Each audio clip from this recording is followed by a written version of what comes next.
L'info écho avec Capital. Le chiffre du jour, 58 millions d'euros. C'est le montant auquel s'élèveraient les pertes de RR Crypto, une association française conseillant les épargnants dans leur placement en crypto-actifs.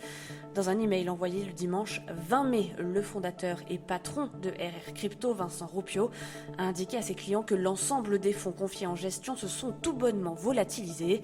Celui-ci incriminerait Binance, la plateforme d'échange sur laquelle le portefeuille d'actifs se trouvait.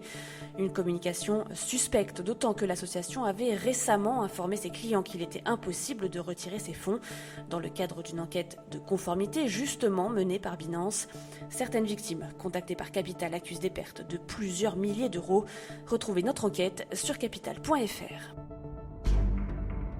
Le coup de gueule d'une salariée victime de discrimination sexiste a bel et bien été entendu. La Cour d'appel de Paris vient de condamner son ancien employeur.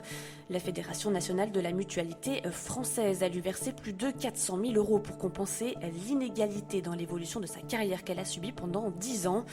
Pour établir le manque à gagner supporté et le montant de l'indemnité, les juges ont pris en compte le niveau de rémunération le plus élevé des collègues masculins de la plaignante.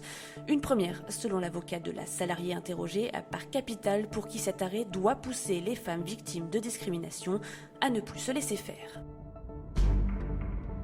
L'info pratique Capital concerne les meilleures affaires à réaliser pendant les soldes d'été qui débutent le 30 juin. Pour faire le tri entre les bons plans et les produits à éviter, le comparateur de prix Idealo s'est appuyé sur les prix observés lors des soldes d'été de 2020. Résultat, les amateurs de home cinéma devraient être comblés avec une baisse de prix moyenne sur cette catégorie attendue à moins 26%. De grosses économies sont également à prévoir pour l'achat d'un bateau et sur les aires de jeu et les portiques. A l'inverse, n'espérez pas profiter de cette période de 4 semaines pour acquérir une tablette ou une télé à prix cassé.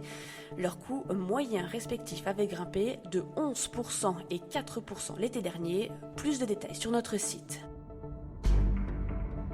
On termine par la somme qu'il faudra dépenser pour s'envoler en montgolfière dans l'espace, 125 000 $. C'est le prix proposé par l'entreprise en Floride, Space Perspective.